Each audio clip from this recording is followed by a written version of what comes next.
Awal waktu aku dikasih tahu, oh ini kita satu hari ngerjain 23 kamar 23 kamar kamu sendiri bersihin ya? Iya kayak Nah tadi kan kamu bilang itu 24 juta itu emang paling ya standarnya aja ya, belum termasuk ada tambahan-tambahan lain gitu ya. Itu kan 2 minggu. Kalau berarti dihitung sebulan ya bisa sampai 50-an ya sebenarnya. kurang lebih. Tapi nah, cuman aku ngerasa kalau di Australia itu ketika kita emang bekerja sebagai resepsionis, ya udah kita akan melakukan job desk sesuai yang tertera di kontrak. oh ada kontraknya? Iya. Emang itu job desk ya? Iya, job desknya itu ya udah kita ngerjain itu. Oh oke. Kalau di Indonesia nih kebetulan kamu udah ketawa sih. Ini semua merasakan ya. Kenapa nih kalau boleh tahu?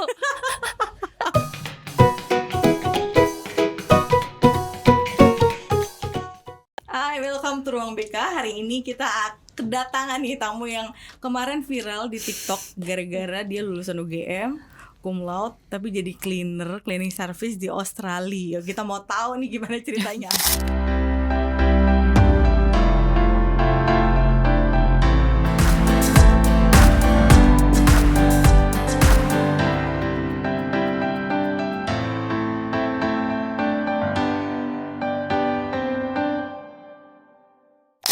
Dea Rahma.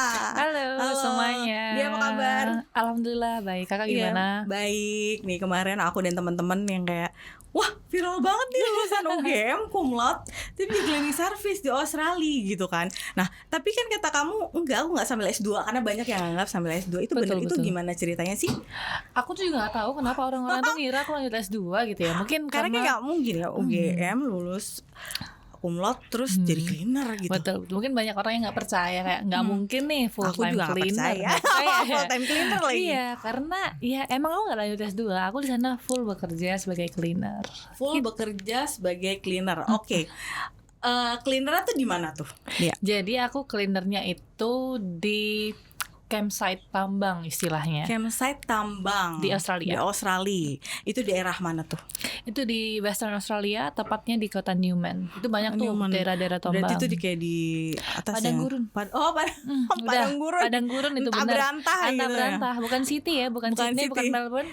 Antah Berantah tapi gajinya 2 minggu itu yang kemarin diobrolin ya 24 juta. Belum pajak. Belum kena pajak. Belum biaya hidup yang hampir separuhnya sendiri. Oke. Tapi kan kita kalau sebulan jadi 50 juta. Nah ini kita menarik kita bahas nih. Gimana pertama kali kamu kan lulusan UGM ya? Betul. Cum laude ya. Nah UGM kamu ngambil jurusan apa sih emangnya? Aku UGM itu awalnya aku D3 pariwisata dulu, terus aku lanjut di D4 bisnis perjalanan wisata UGM. Oh D3 kemudian D4 ya. Betul. Emang ini tuh pariwisata ya? Iya, aku emang into tourism industry sebenarnya. Into tourism industry. Nah oke, berarti dari D3 itu ke D4 kamu sempat kerja dulu atau ini pengalaman kerja pertama kamu di Australia? Aku udah sempat kerja dulu kok. Bahkan selama aku kuliah itu aku magang, itu udah di hotel di industri pariwisata istilahnya. Oh gitu. Di habis itu kamu D4 lulus, nah baru melamar ke Australia ini. Gimana caranya? Nah ini pasti orang-orang pada pengen tahu kan gimana caranya. Gimana caranya kerja di Australia?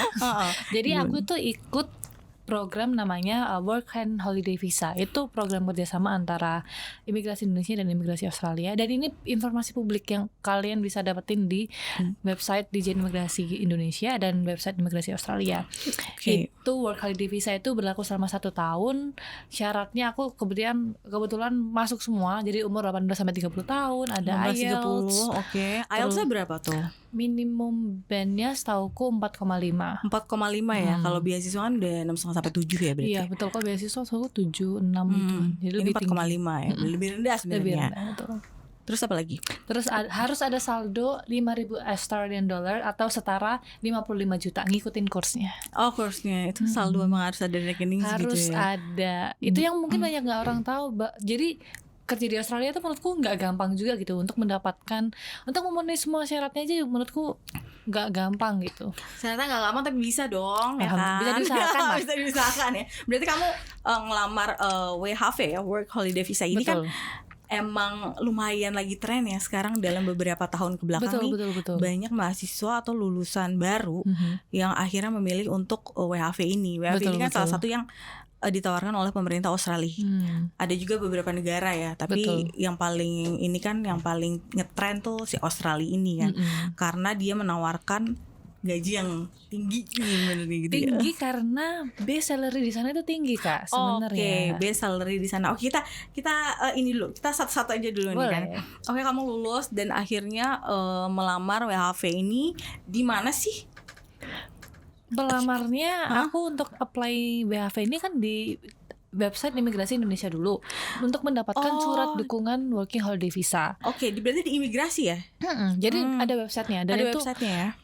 Infonya hanya dari Dirjen Imigrasi. That's the one and only. The one and only. Jadi jangan percaya kalau ada calo yang nawarin ya. Jangan. Oh gitu. Berarti setelah kita ke Dirjen Imigrasi itu website kita apply. Setelah aku mendapatkan surat dukungan working holiday visa, dan jujur ini nggak gampang dapetinnya. Lebih susah dapetin SDW WHV daripada tiket konser Coldplay, jujur. Iya, Coldplay kan gitu. Itu udah susah banget loh. Itu susah banget ya. Ini lebih susah lagi. Karena kan udah Coldplay banyak gitu. Iya benar-benar. Katanya tuh cepet banget habisnya tuh. Ini pengalaman juga, kamu tuh gimana? Pengalamanku seingatku ya, aku jadi namanya WAR nih. Jadi bukan WAR tiket konser, WAR SDW WHV. Oh gitu. Terus aku ingat tahun 2022 bulan November aku WAR untuk dapetin SDW WHV itu aku standby dari jam 9 pagi. 9 itu pagi. Biasanya dibukanya jam 9 ya memang ada. Iya, setahu aku sekitar jam 9 pagi itu websitenya dibuka. Aku masuk udah langsung crash tuh. Langsung crash. Jadi mungkin kalau ada orang imigrasi yang menonton, tolong sekali dibetulkan websitenya karena kasihan teman-teman yang lain teman-teman yang lain ya. Iya, kasihan teman-teman yang lain karena masih crash. Padahal ini kan udah setiap tahun dibuka udah gitu. Udah 2024 nih. Aku warnya tahun 2022 loh. Itu masih crash dan kayaknya terakhir masih crash lagi. Masih crash lagi.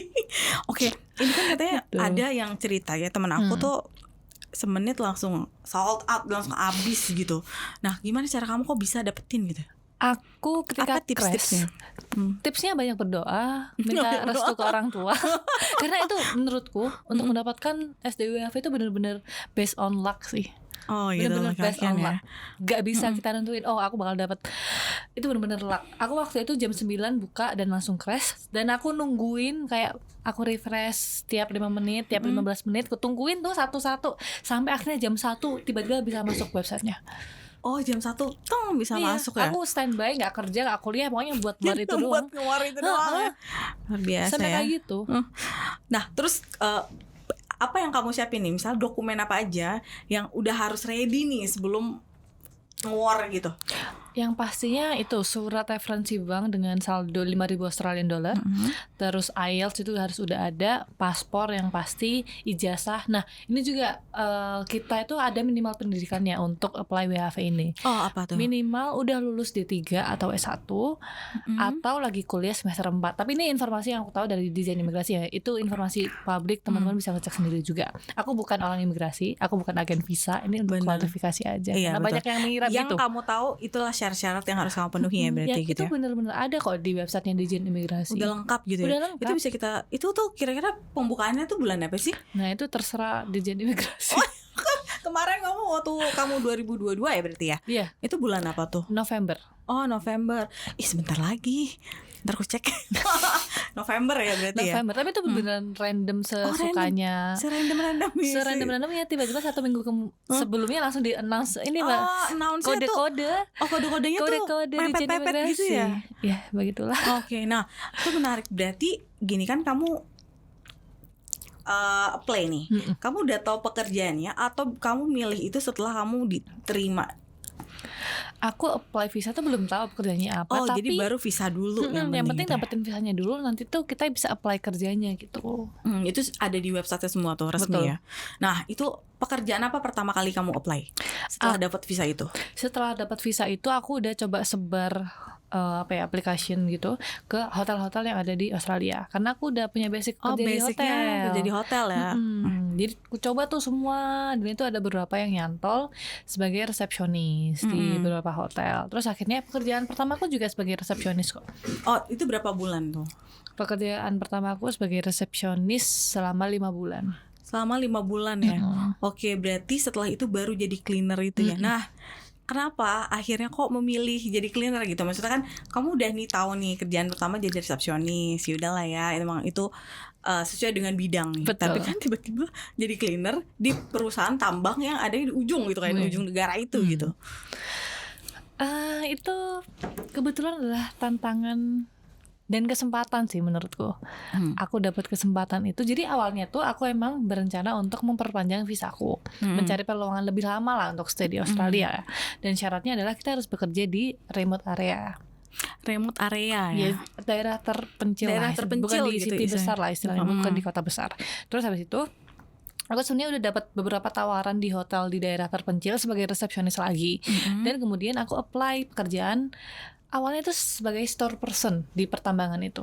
Store person itu Itu kayak receiving yang ngurusin barang-barang yang datang lah istilahnya. Oh iya benar. Kayak gitu. Paket gitu ya. Ngurusin paket terus. Abang-abang Shopee dong. Oh, shopping. Ini kan kayak shopping ya. Ya itu aku coba apply, iseng-iseng apply sebenarnya. Karena FIFO untuk fly in fly itu adalah pekerjaan yang lumayan common gitu loh di Australia. Terus aku kan jadi oke, mari kita coba gitu. Kalau nggak dapat nggak apa-apa. At least nyoba sih kalau aku. Ya, Yang penting just give a try. We never know what is the result gitu kan. Terus aku ditelepon ternyata sama company itu, dikabarin kalau ini posisi store personnya udah penuh, tapi kita lagi butuh housekeeping nih. Housekeeping. Iya, atau cleaner lah ya kalau kita istilahnya. Kita butuh cleaner atau dining room attendant. Kamu masih mau nggak lanjut gitu kan? Kayak sepertinya menarik gitu kan. Meskipun jujur awalnya aku takut banget sih Kak. Takut banget aku. Karena itu kan bukan bidang kamu sebenarnya. Itu benar-benar out of my comfort zone. Dan kayak ini aku diantah berantah loh di gitu negeri kan. orang nih ya kan. Kerjaan Terus juga baru. Aku merasa di situ aku dapat kesempatan nih, mumpung ada kesempatan mereka butuh orang gitu kan istilahnya. Jadi kayak oke, mari kita coba untuk ngikutin prosesnya, karena masih ada proses medical check up, ada wawancara juga itu kan. Terus ternyata aku keterima, dan disitulah aku harus decide kan, apakah aku akan mengambil pekerjaan sebagai resepsionis di daerah terpencil atau menjadi housekeeping di daerah terpencil kayak gitu kan.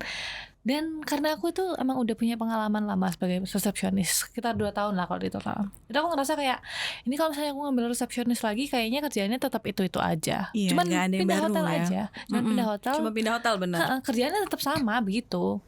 Terus aku ngerasa kayak ambil aja ya ini peluang kesempatan baru, tantangan baru sebagai housekeeping. Kayak coba aja lah gitu. Toh kalau misalnya aku nggak kuat nantinya bisa cabut, bisa resign. Tapi ya emang keberanian kamu ngambil tantangan baru walaupun jadi housekeeping itu bikin kamu tenar gitu. Di TikTok kemarin ya kan. Iya, jadi housekeeping gajinya tinggi. Nah ini aku pengen tahu nih. Oke, berarti kamu menerima tuh ya pekerjaan jadi housekeeping di pertambangan itu. Nah kan kamu waktu di TikTok juga cerita kamu kerja itu 9 hari dan libur 5 hari. Nah berarti, ini bisa diceritain nggak? Pertama kali kamu pindah ke sana itu memang tinggal di asrama sana atau gimana tuh? Jadi kita disediain asrama ceritanya. Jadi aku kerjanya itu di campsite-nya itu, di asramanya itu. Oh, memang di asrama itu untuk bersih-bersih. Jadi asrama. Kita harus membersihkan asrama itulah istilahnya. Kamar ya berarti. Kamar. Nah, itu menarik. Pertama kali kamu tahu, kaget nggak? Berapa kamar yang harus kamu bersihin? Itu yang bikin aku kaget sih sebenarnya. Karena gitu. kan kita bersihin sendiri. Meskipun awal tuh kita masih ada temennya lah buat ngebersihin. Karena awal-awal kita di training kok dari awal. Pasti di training. Pasti ada pendampingan gitu ya. Gak mungkin kita langsung dilepas begitu aja gitu kan. Awal waktu aku dikasih tahu, ini kita satu hari ngerjain 23 kamar.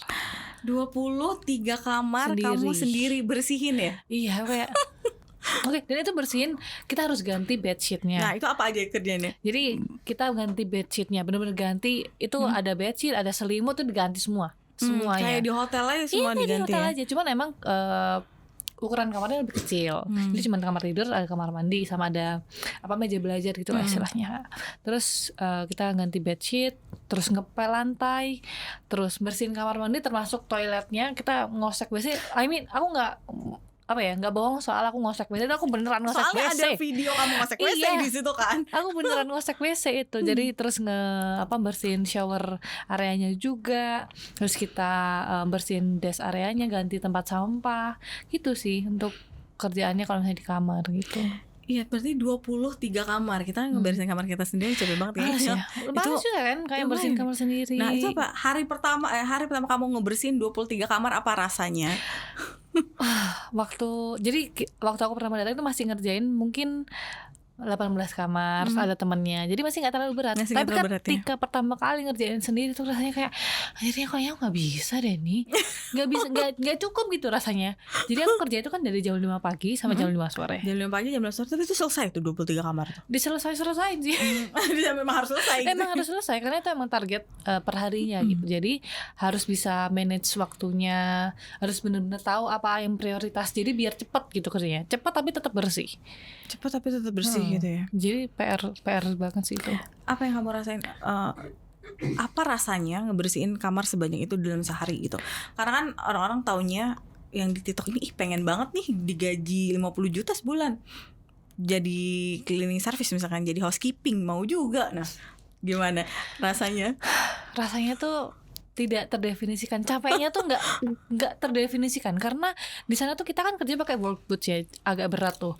Dan kita jalan, kita tuh beneran jalan dari satu tempat ke tempat yang lain. Itu bahkan jarang duduk ya berarti. Kak, ini normalnya ya orang satu hari itu 6.000 steps. Itu normalnya orang. Normalnya memang. Aku waktu itu di sana sempat 24.000 steps dalam 12 jam. Dalam 12 jam, itu belum sehari itu ya. That's insane sih. Dan that's not easy at all. Jadi yang kurasain adalah kakiku sakit banget. Telapak kakiku tuh sakit banget. Sakit banget. Jadi kalau misalnya dilepas nih work bootsnya, terus kita telanjang kaki nih, sakit rasanya. Ketika Tangan pakai juga sakit. Tangan juga sakit karena kan kita doing repetitive task terus kan, ngepel, ngelap, ganti bedsheet, itu kan pakai tangan terus. Jadi jari-jariku tuh beneran yang sakit satu-satu nih sakit semua gitu. Kayak gitu. Jadi capeknya tuh beneran capek. Jadi ada harga iya, juga gitu. Ada harga yang harus dibayar sih. Ada harga yang harus dibayar gitu. Itu selama 9 hari bahkan kamu baru libur 5 hari gitu. Apa yang kamu rasakan di hari ke-9? Di hari ke-9 seneng sih karena udah tahu mau pulang. Udah tahu mau pulang kayak oke, kita pulang hari ini. Mungkin capek-capeknya ada sebelum berangkat kayak mau ke bandara nih kayak ya ampun aku nggak siap nih mau kerja kayak aduh gitu ya? kuat. Belum kerja aja udah kayak capek banget gitu. Belum kerja udah capek. Abang udah mikirin capeknya ya. Udah belum kerja baru di bandara mau flight ke sana itu kayak oh my god, I'm not ready for this. Even my friends feel the same. Kayak ada barengan ya orang Indonesia ya? Bukan orang Indonesia. Bukan orang Indonesia tapi orang Aussie. Aussie dia juga. Kayak, oh my god, I'm not ready for this. Me too. Oh my god, can we just go home now? Kayak nggak bisa kan? Kita baru mau berangkat, makanya mau pulang gitu kan. Mungkin beratnya malah di hari-hari awal sih. Oke, berarti dari awal ya. Karena kalau udah jalan ya udahlah mau dikerjain ya. Misalnya hari pertama udah selesai nih, terus kayak 8 days to go. Padahal baru hari pertama nih. Iya benar 9 hari gitu ya. Oh itu menarik ya. Kalau misalnya emang liburnya 5 hari gitu. Aku kebetulannya dapat yang roster seperti itu. Jadi 9 hari kerja, 5 hari libur. Oh emang skemanya berarti beda-beda. Nah tapi yang menarik di sini adalah tentang gaji. Nih kita ngobrolin tentang gaji ya. Yang kamu bilang iya capek banget, mau kerja aja belum kerja udah kerasa capek. Iya. Nah tapi yang kita lagi diomongin di Indonesia adalah gaji kamu nih ya kan, yang emang di sana tuh dihitungnya per jam ya berarti kalau gaji. Betul. Kalau setauku emang di Australia tuh hitungannya per jam. Dan kalau dibilang enak di Australia gajinya gede ya emang karena emang minimum paymentnya tuh gede. Istilahnya UMR-nya udah gede gitu loh Kak. Berarti tadi yang 24 juta per 2 minggu itu paling minimum ya? Bisa jadi karena it's apa ya, mungkin itu emang iya tiap pekerjaan beda-beda nih. Tapi setauku tahun lalu itu minimum paymentnya itu 24 per hour, 24 Australian dollar per hour. Jam ya berarti ya. Oh biasanya sehari tergantung berapa jam kerja dikali berapa hari dalam sebulan gitu ya. Oh gitu. Nah tadi kan kamu bilang itu 24 juta itu emang paling ya standarnya aja ya, belum termasuk ada tambahan-tambahan lain gitu ya. Itu kan 2 minggu. Kalau berarti dihitung sebulan ya bisa sampai 50-an ya sebenarnya. Kurang lebih. Tapi nah itu dia katanya kan biaya hidupnya nih sama akomodasinya. Kalau work holiday visa itu kan kita kerja setahun itu termasuk akomodasi atau enggak? Kita tuh nanggung akomodasi kita sendiri. Oke, kalau gitu berapa sih? Mahal nggak sih hidup di Australia tuh? Mahal. Mahal ya? Mahal loh. Meskipun orang-orang tuh kira, enak gajinya gede, tapi you should know that the living cost is also expensive.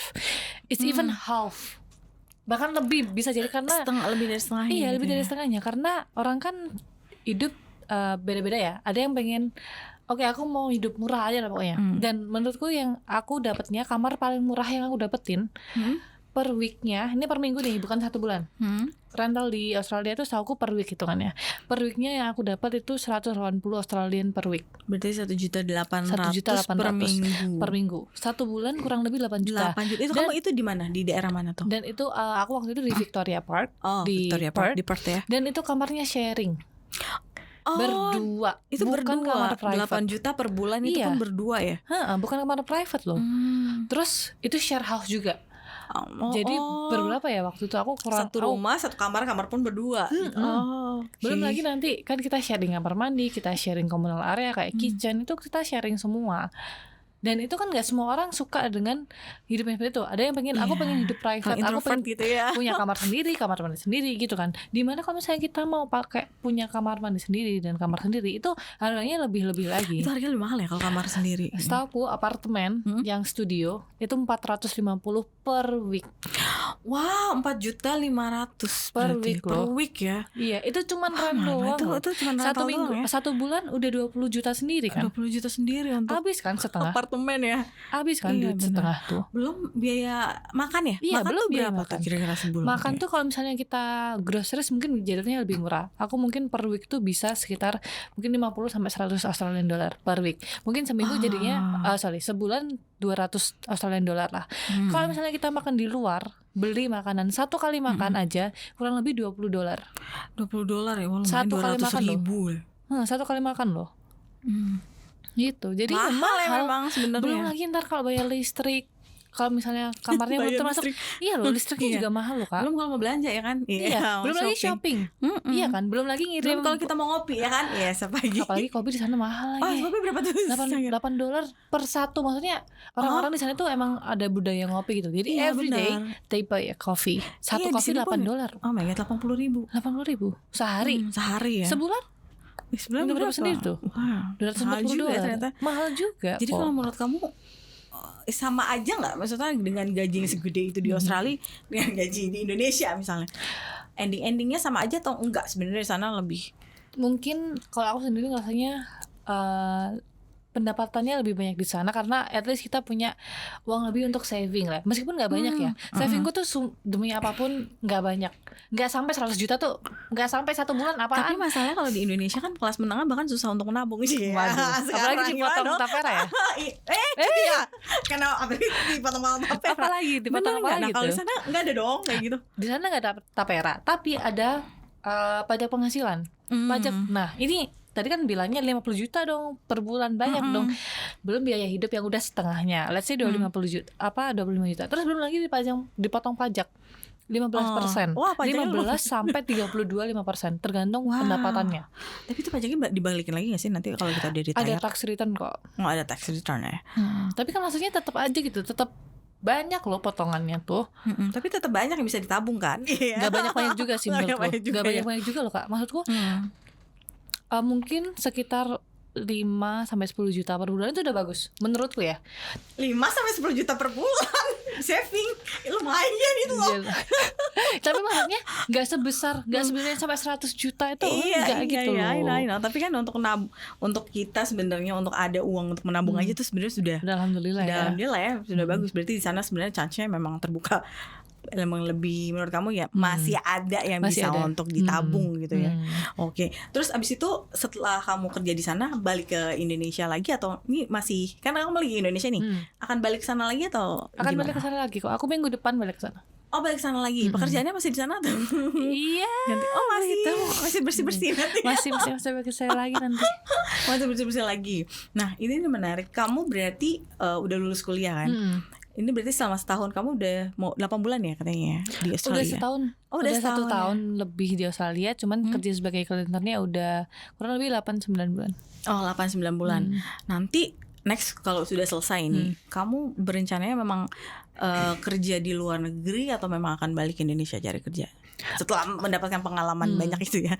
Aku pengennya sih tetap kerja di luar negeri, entah itu di Australia, entah di negara lain karena aku emang dari dulu pengen kerja di luar negeri. I want to explore the world. That's why kalau bisa aku menggunakan skillku untuk ke luar negeri, then I will do it. Tapi kalau misalnya case-nya aku harus balik ke Indonesia, insya Allah I'm ready for it juga karena aku ngerasa bahwa aku punya bekal kok untuk skillku untuk berkarir di Indonesia gitu. Nah, sebelum kita kesana aku mau nanya deh, kan kamu cleaner gitu, housekeeping. Gimana cara untuk mengurangi ego? Karena kan banyak orang yang gini ya, kayak ih ngapain ya, gue kan lulusan PTN, gue cum laude gitu, ngapain gue jadi cleaner, apa kata orang gitu kan. Nah, soalnya beberapa juga yang mau lamar beasiswa kayak aku nggak mau ngambil side job itu kan malu juga. Nah, kalau apa yang bikin kamu ya nggak apa-apa lah gitu? Kalau aku jujur nih, pasti ada pride dan ego ya yang waktu itu kayak aduh gimana nih ya, masa iya aku kerja cleaner, aku udah susah-susah kuliah UGM nih, kuliah bagus nih udah ya gitu kan, masa iya aku ngosek WC gitu kan. Tapi kayak ya udahlah, toh ini adalah pengalaman sekali seumur hidup sih menurutku, it's experience. Dan aku rasa ini adalah kesempatan yang mungkin gak datang 2 kali di hidupku. Jadi kayak oke, I don't care about what people say. Karena pada akhirnya yang ngejalanin hidup aku, mereka gak biayain hidupku nih. Jadi kayak ente gak bayarin KPR saya. Jadi kayak pada akhirnya gue juga yang bayar KPR gitu kan. Jadi kayak whatever they said, kayak yang penting aku bisa ngejalaninnya dan aku masih bisa ngasih makan keluargaku juga ya. Iya betul. Jadi kayak udah whatever they said, ya I don't lah care. Ya. Ngapain mikirin kata orang gitu. Pada ya. akhirnya yang jalan hidup tuh kita loh. Dia tinggal tutup kuping aja. Meskipun susah ya. Meskipun susah. Apalagi dari orang-orang terdekat yang kadang kok kamu kerjanya kayak gitu sih ya. Ya udahlah ya. Iya, enggak apa-apa lah ya. Maksudnya kita punya mimpi untuk punya gaji gede, uang banyak ya is okay lah ya. Everyone terserah mereka kan. Mereka Selama mau itu, kerja apapun selama itu mereka. baik gitu enggak. Selama itu halal, selama enggak korupsi, enggak apa-apa dong. Ya enggak apa-apa ya. Saya tuh bener tuh untuk generasi muda, kamu mewakili Gen Z banget nih. Nah, kamu tentang Gen Z nih ya, kayak banyak nih, kayak semakin banyak orang yang ingin kuliah di luar negeri, semakin banyak orang yang ingin kerja di luar negeri. Gen Z sekarang ya. Ini aku pengen tahu nih pendapat kamu. Apa sih kira-kira hal-hal yang ngebuat kamu tuh memutuskan untuk prefer untuk kerja di luar negeri ini? Apakah hanya karena tapera sih ya? Enggak deh. Nggak cuma tapera doang. Nggak cuma tapera, itu? apa? Politik, iklim atau apapun. Menurut kamu apa yang kayak men-trigger kamu untuk enggak, abis ini gue mau lanjut kerja di luar negeri gitu? Kalau dari aku sendiri, emang aku pengen ke luar negeri. Jadi bukan just because of tapera terus escape. Kan tahun lalu belum ada tapera. Itu salah satunya. Mungkin untuk sekarang iya ya, kayak ngapain bayar tapera ya? Iya gak sih? Ngapain bayar tapera? Kalau aku waktu itu mikirnya aku pengen keluar negeri karena emang pengen. Emang bener-bener dari dulu, dari SMA. Lo dari SMA berarti dari SMA. Sebelum kuliah bahkan ya? Iya, dari sebelum kuliah. Makanya itu aku ketika mau kuliah milihnya pariwisata karena I want to travel the world. Oh, karena gitu. itu ya. Jadi itu salah satu alasanku. Tapi mungkin kalau untuk teman-teman yang sekarang yang kenapa sih pada pengen cabut gitu ya, mungkin salah satunya gitu ya? Iya, mungkin realitanya adalah banyak potongan-potongan yang Masya Allah gitu ya. Potongan gaji Masya Allah. Iya kan, gimana ya, yang agak kurang gimana gitu sih ke. Iya kan, maksudku orang ketika mereka emang pengen punya rumah, just let them be, jangan dipaksa istilahnya. Jangan dipaksa untuk membayar sesuatu yang gak mereka inginkan. Emang gak pengen aja iya gitu kan ya? Itu sih menurutku, itu yang membuat mereka kok makin begini sih keadaannya. UMR aja berapa sih? UMR iya, benar. Dan sekarang menurutku masalahnya adalah UMR tiap kota pun udah gak rata. Itu yang buat orang kayak, apalagi teman-teman yang dari daerah kayak okay, if I have a chance to go to another country untuk mendapatkan hidup yang lebih baik, then I will take it. Itu sih yang aku rasa kenapa mereka lebih prefer ke luar negeri kayak gitu. Karena UMR yang belum merata itu benar-benar PR banget sih menurutku ya. Karena enggak, it's not fair to everyone. Ya. Apalagi biaya hidupnya semakin tinggi. Belum lagi potongan tapera. Itu kan tapera. Kasihin tapera disalah-salahin mulu ya. Tapera kasihin banget ya. Ya itu berarti emang kamu tuh punya cita-cita untuk emang explore ya, ke luar negeri gitu ya. Itu kalau orang tua nih, orang tua gimana nih tahu anaknya jadi cleaning service dari UGM? Mereka memang mendukung aja tuh. Kalau mamaku emang mendukung aku. Mamaku tahu aku dari dulu pengen kerja di luar negeri, tahu banget. Jadi siap nggak siap dia pasti tahu sooner or later I will go to another Oh, udah country tahu gitu ya. Terus waktu tahu aku bakal ngelamar sebagai cleaner, mungkin mamaku lebih khawatir ke kondisi tubuhku sih. Kayak kamu yakin nih kerja sebagai cleaner kuat nggak? Karena itu kan 12 jam di antah berantah, yakin kuat gitu. Lebih ke kuat apa enggak gitu sih. Tapi aku mencoba meyakinkan insya Allah kuat lah, dikuat-kuatin. Ini menjadi sebuah batu loncatan juga bagi kamu ya kan, toh nggak selamanya juga gitu dan ya. nggak selamanya. Kalau menurut aku ini nggak selamanya karena kalau menurutku pribadi physically is not that healthy karena fisik banget sih. Karena kan dia fisik banget gitu ya. In my own opinion itu nggak healthy secara physically. Jadi mungkin nggak untuk long term, tapi untuk sementara ini ya that's okay gitu kan. Terus almarhum papaku tuh sempat bilang sebelum aku berangkat ke Australia tahun 2022 itu bilang kayak, alah nggak usah lah ke Australia kejauhan, udah mending di sini aja di Bali lah karena kan hospitality industry di Bali bagus kan. Oh di Bali memang bagus ya. Tapi aku kayak nggak, mumpung ada kesempatannya I will go gitu. Nah tapi dengan kamu pengalaman kerja di Australia ini ya sebagai cleaner juga, menurut kamu itu memberikan sebuah ini nggak, dampak juga nggak ke kamu tentang kamu melihat pekerjaan tuh seperti apa kalau dibandingkan di Indonesia ya, atau chance kerja di luar negeri tuh ternyata seperti ini gitu? Ada nggak hal-hal yang baru terbuka gitu saat kamu kerja di sana?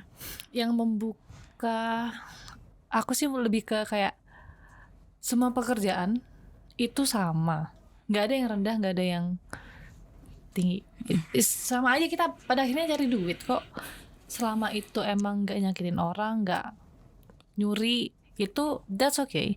Dan PR-nya adalah emang sometimes ada waktu dimana kita benar-benar harus ngalahin pride kita sih, ngalahin ego kita sendiri. Karena pasti ego tuh ada kan, kayak gue udah kuliah bagus-bagus di Indonesia, kerja cantik, ngapain jadi babu di Australia? Iya kan, itu that's what people say. That's what people think. Tapi aku merasa bahwa pasti akan ada momen dimana kita benar-benar harus let go all of our pride then just do it. Itu sih yang kayak okay, kerja up. Realistisnya adalah okay, kita butuh duit nih. Kerjaan apapun okay, let's do it for now. Kalau misalnya nanti ada peluang kerja yang lebih bagus ya we will take it, I will take it kok. Ketika emang ada peluang kerja yang lebih bagus. Karena aku pun juga ingin maju kan. Maksudnya aku juga ingin mendevelop diriku sendiri di karir yang bagus kayak gitu. Oke. Nih kan kamu memang ini kita ngomongin tentang develop karir gitu, tentang passion kamu gitu. Kan passion kamu memang di hospitality gitu. Kamu pernah gak sih terjun ke pekerjaan yang memang bukan passion kamu? Pernah. Oh kapan tuh? 2021 aku sempat kerja di Jakarta.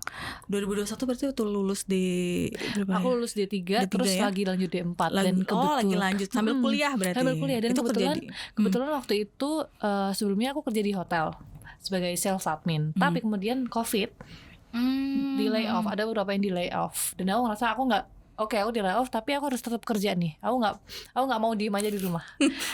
Gak bisa diem. Nggak bisa diem Nggak diem. Mending cari duit aja. Cari duit ya. Dan cari pengalaman sih. Karena waktu itu kuliahnya juga lagi online, jadi kayak oke, mari kita sebar CV. Karena kan aku udah lulus D3 nih, udah ada ijazahnya. Jadi kayak oke, kita sebar CV sekarang. Terus waktu itu sebenarnya aku sempat keterima di hotel di Jakarta. Cuman mereka nggak transparan tentang gajinya. Kan nggak bisa dong aku. Maksudnya aku nggak mungkin gambling dengan kayak gitu. Kenapa nggak transparan sama gajinya? Nggak tahu aku. Mungkin karena gitu. COVID juga ya. Karena COVID jadi mereka tidak bisa ngasih kepastian gitu. Dan aku nggak bisa. At least aku harus tahu gajiku berapa, baru aku memutuskan aku mau nggak kerja di sana. Sampai akhirnya aku juga kan ceritanya sebar CV ya, sebar jala lah istilahnya. Terus aku keterima juga di kantor akuntan publik di Jakarta. Itu termasuk bukan Big Four tapi tetap bagus lah istilahnya. Akuntan, tapi aku kerjanya sebagai reporting specialist, kayak general affair-nya yang ngurusin tiket para auditornya gitu-gitulah. Udah tuh aku coba jalanin aja lah pokoknya, toh pengalaman baru. Kerjanya di mana tuh waktu itu? Di Kuningan. Di Kuningan, anak Kuningan ya. Anak Kuningan gitu ya. Kayak Mbak Jaksel, Mbak SCBD, tapi aku nggak di SCBD kebetulan. Pakai lanyard, pakai high heels cantik. Tiap pagi bawa laptop tuh begini. Soalnya kan orang pasti kalau udah penampilan kayak gitu, pasti dia sukses nih kerjanya. Kerja di SCBD gitu kan, pakai heels gitu. Ternyata setelah aku jalanin, dan ini disclaimer, aku emang kurang suka accounting dulu waktu SMA tuh kan ada mata kuliah accounting ya, aku IPS, jadi kayak lu kurang passionate aja di sana. Tapi aku coba jalanin dulu, oke mari kita coba gitu kan. Pada akhirnya aku nggak bisa enjoy sih, nggak bisa enjoy, jadinya kayak beban. Meskipun gajinya sebenarnya gajinya bagus kok, cuman aku ngerasa aku nggak bisa enjoy di sana, dan aku ngerasa sepertinya masih ada peluang pekerjaan lain yang rasanya aku masih bisa enjoy. Akhirnya aku resign dan aku balik ke Jogja, kerja di hotel lagi. Berarti menurut kamu nih, yang sekarang kan lagi di perdebatan Gen Z biasanya, milih mana antara passion atau gaji, emang gaji tinggi gitu tapi bukan passion kamu, tapi yang passion ya segitu-gitu aja gajinya misalnya gitu. Menurut kamu akan memilih yang mana? Kalau aku, ini kan kondisi tiap orang beda-beda. Ada sesuatu yang mereka kejar pastinya, entah mereka sandwich generation yang harus membiayain keluarganya, pasti kan mereka akan milih gaji, yang penting aku safe dan keluargaku safe. Tapi ketika emang ada pilihan untuk kejar passion dan keuanganku, I will take yang kerja sesuai passion, karena aku udah coba nih kerja nggak sesuai passion dan itu rasanya kurang nyaman di aku. Aku nggak benar-benar nggak bisa enjoy, bawaannya stres. Meskipun kerja kan pasti stres ya, cuman stres ketika itu emang passion kamu kayak ya udah lah ya. Tapi ketika kamu stres dan itu bukan passion kamu, stresnya double kok menurutku. Stresnya jadi double ya. Stresnya benar jadi double. Karena pekerjaan apapun pasti kan ada stresnya. Betul. Dan aku ngerasa bahwa kalau aku saat ini rasanya tetap realistis, tapi kalau bisa sesuai passion. Jadi kamu akhirnya ke hotel lagi gitu ya. Nah ini menarik, ada nggak yang membedakan antara ini pekerjaan sama nih, resepsionis ataupun apapun di hotel gitu, antara di Australia dengan di Indonesia? Apa bedanya? Berarti pekerjaannya sama nih? Iya, pekerjaannya sama kok. Cuman aku ngerasa kalau di Australia itu ketika kita emang bekerja sebagai resepsionis, ya udah kita akan melakukan job desk sesuai yang tertera di kontrak. Ada kontraknya? Iya. Itu job desk ya? Iya, job desknya itu ya udah kita kerjain itu. Oke. Kalau di Indonesia nih kebetulan udah ketawa sih. Ini semua merasakan ya? Kenapa nih kalau boleh tahu? Kalau di Indonesia nih job desk-nya A sampai B nih, tapi realitanya kita kerjain A sampai Z tuh. Betul. Banyak kayak gitu. Tapi mungkin di awal aku ngerasanya kayak, ini kan aku kerjanya jadi resepsionis, kok aku disuruh ke sana, kalau disuruh sini. Karena waktu aku kerja di hotel di Indo tuh kayak gitu. Kayak berasa semuanya deh. Kayaknya gak cuma hotel doang, semuanya ya. Hampir semuanya kayaknya. Iya, jadi kayak palu gada apapun lah dia kerjain gitu kan. Bener. Tapi aku melihat sisi positifnya aja sih waktu itu, kayak aku kerja sebagai resepsionis tapi ditaruh juga di club lounge, ditaruh juga dimanapun lah pokoknya. That's okay, at least aku dapat pengalamannya. Jadi aku take it as yaudah, at least masih ada sisi positifnya lah gitu. Tapi nggak tahu teman-teman yang lain positifnya banyak ya? Banyak dong, itu capek. Nah ini nih, masih ada sisi positif, berarti kamu berani mengambil kesempatan untuk kerja di luar negeri. Yang paling banyak mungkin orang-orang enggan gitu ya. Sebenarnya dia ada kemampuan nih, bahasa Inggris bisa lah ya. Gimana kehidupan di sana gitu? Maksudnya di sana jauh. Orang tua pun kayak gitu kan tadi, kayak almarhum papa kamu bilang, udahlah di Indonesia aja, dekat sama keluarga. Nah Indonesia kan komunal memang ya, kita terbiasa dekat dengan keluarga. Apa yang membuat kamu berani untuk ke luar negeri? Bahkan di sana kamu nggak tahu tinggal di mana, transportasinya apa, makannya gimana gitu, culture-nya. Nah gimana tuh deh?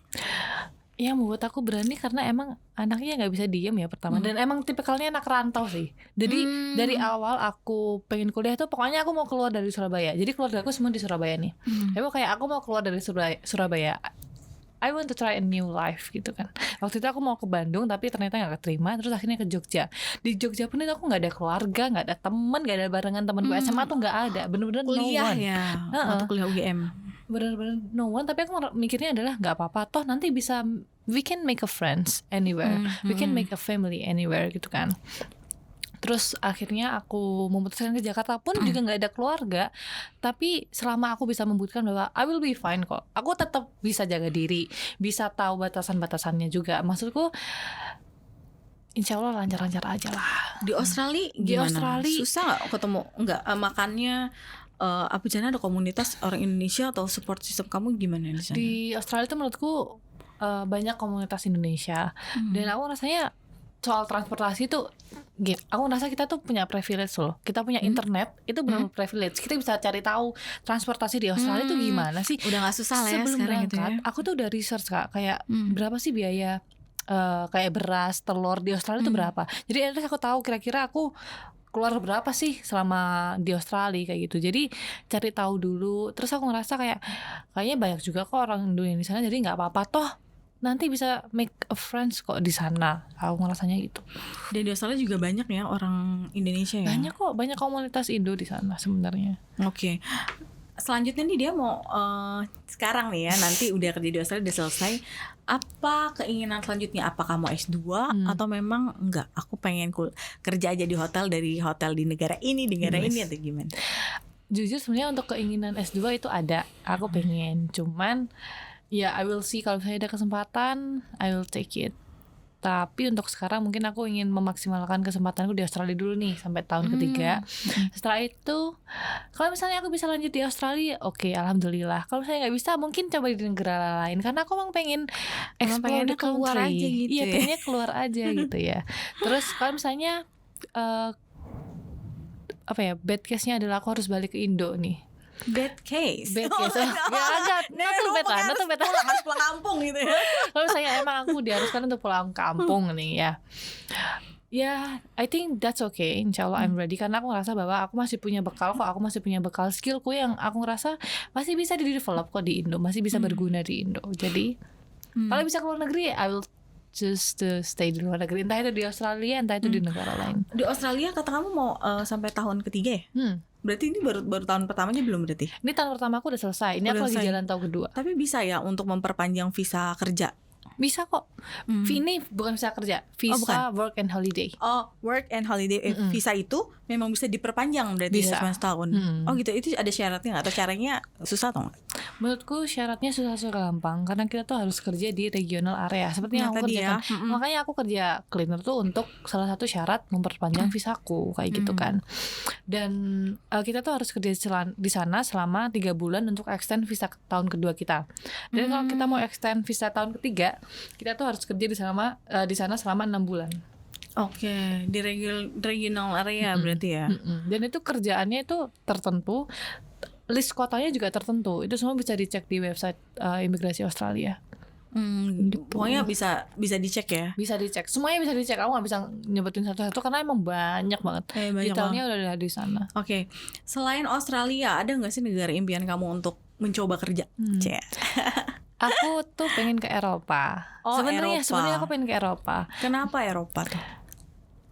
I don't know. I think kayak yang dari video yang aku lihat-lihat di karena aku belum pernah ke Eropa nih. Dari video yang aku lihat di sosial media tuh rasanya bagus gitu. Kotanya bagus. Terus kerasa di luar negeri juga kan. Tapi ngerasa kayak bagus aja katanya, kayak I think it's good if we can live there gitu kan. Mungkin aku pengennya tuh coba Belanda atau Jerman atau mungkin UK gitu. Pengen ke negara Eropa. Tapi kalau misalnya ya anywhere in Eropa ya alhamdulillah. Ada nggak sih kayak gitu ya, negaranya bagus, bersih? Kita kan kalau ngomongin tentang masalah udara gitu kan di Jakarta dengan udara yang terburuk gitu ya di Terburuk dunia. Iya, terburuk ya, bener kan ya? Iya. Iya. Correct me if I'm wrong. Nah, habis itu jadi salah satu pertimbangan kamu nggak untuk kayak gue chance di luar itu kayak enak ya, hidupnya bersih gitu. Yang aku rasain sih emang lebih bersih ya. Emang di Australia pun begitu ya. Di Australia tuh lebih bersih, kayak udara tuh enak, seger banget. Serius seger banget. Terus apa ya emang udaranya, aku nggak memungkiri bahwa kualitas udaranya mungkin lebih bagus, dan untuk transportasinya ini emang jauh lebih bagus di sana. Jadi semuanya most likely mereka datang tepat waktu gitu loh. Entah bis, entah train. Jadi kita bisa mengestimasi gitu loh. Kalau mau, let's say aku janjian jam 1 nih. Oke, aku bakal naik train jam 11. Aku tahu nanti aku bakal sampai sana jam 12.30. Jadi pas. Nah, kalau misalnya di Jakarta yang aku rasain nih, kita janjian jam 1 tuh nggak tahu harus OTW jam berapa, karena nggak tahu kan. Nggak bisa ditentuin ya. Nggak bisa ditentuin kan. Mungkin 3 jam sebelumnya nih kita harus mulai OTW. Atau bahkan yang commute dari Bekasi ke Jakarta, dari manapun ke Jakarta, itu kan kayak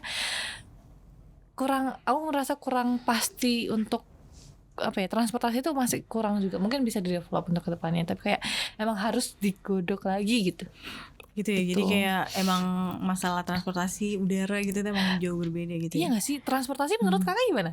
Iya benar sih. Iya kan? Aku belum pernah tinggal lama soalnya di luar negeri. Gitu. Ada nggak kira-kira nih yang hal yang di sana tempatnya bagus itu, negaranya bagus, gajinya besar gitu. Ada hal nggak yang kira-kira yang Indonesia punya tapi nggak pernah tergantikan di sana?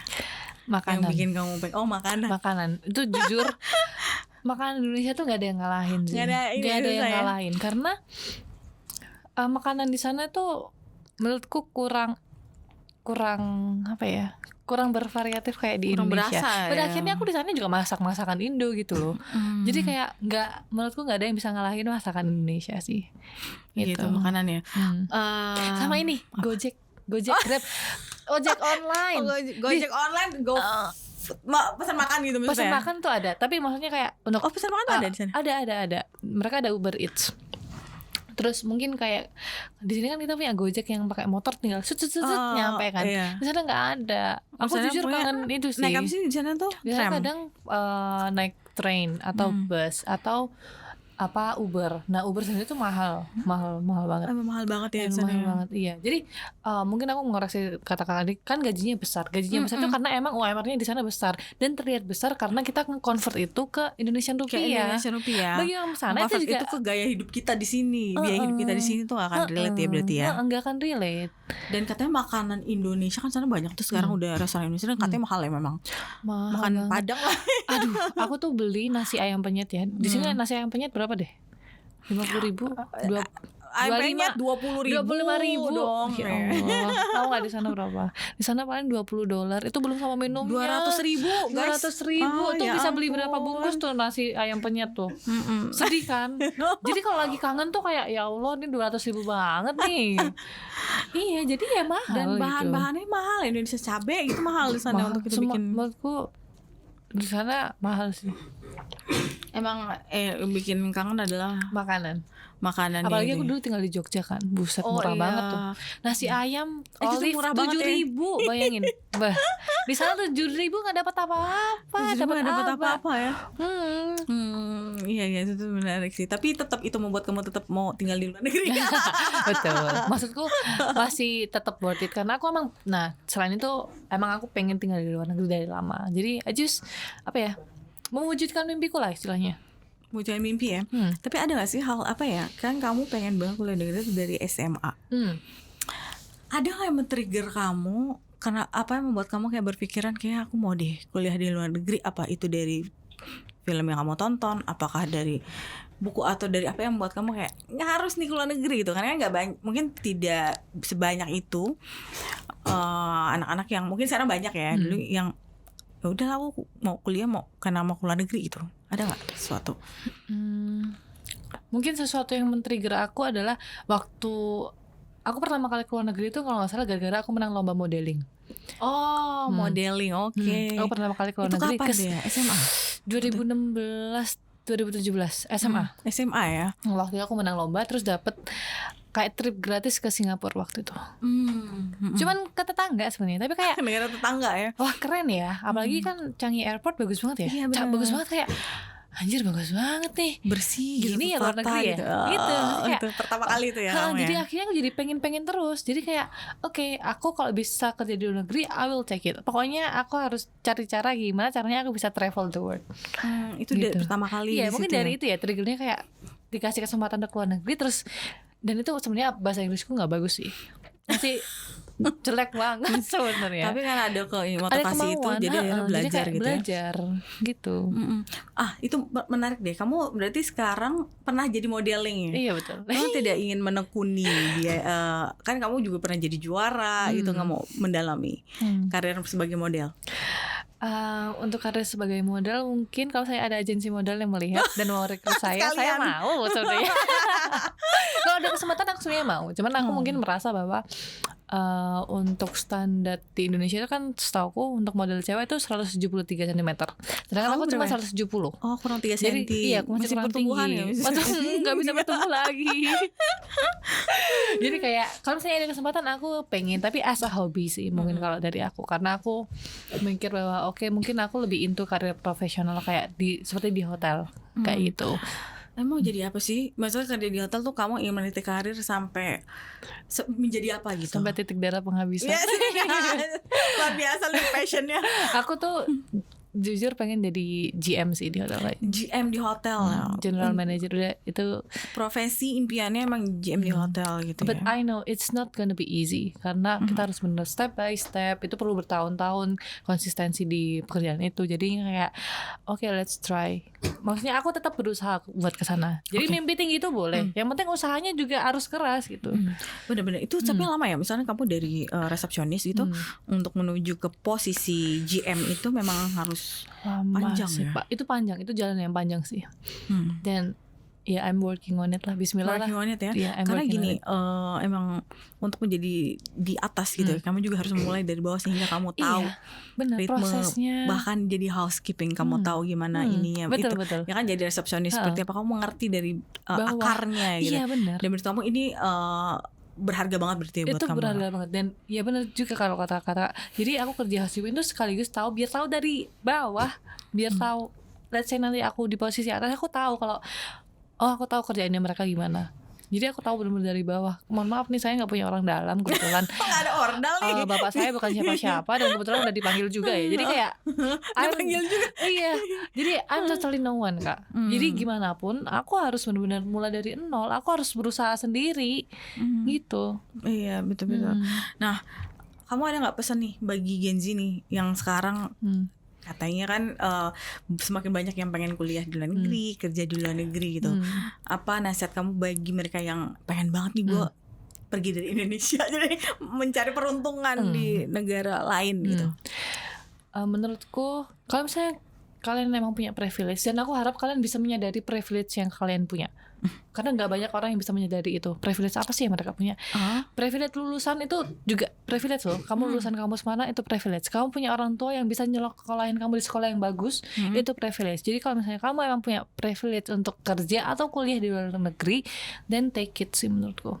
Karena menurutku dengan kerja atau coba kuliah di luar negeri itu bakal ngebuka pikiran kita lebih besar lagi. Ini kalau menurutku ya. Dan bukan hanya untuk kabur dari Indonesia, mungkin ya mencoba pengalaman baru untuk lihat gimana sih di luar negeri. Mungkin kita bisa juga compare sama Indonesia, dan who knows nanti pada akhirnya kita bakal balik di Indonesia dan develop our country into a better world juga gitu kan.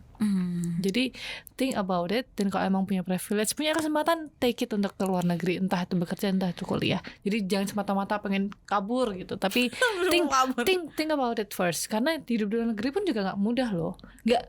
Indonesia tuh enak, Indonesia tuh rumahnya kita gitu loh. Rumah di Indonesia tuh aku punya pembantu, di luar negeri pembantu mahal, jadi harus nyuci sendiri, cuci piring sendiri, harus mandiri, benar-benar gitu harus mandiri. Jadi kalau dibilang enakan hidup di mana, dunia nyaman tuh Indonesia tuh nyaman kalau kita punya duit sih.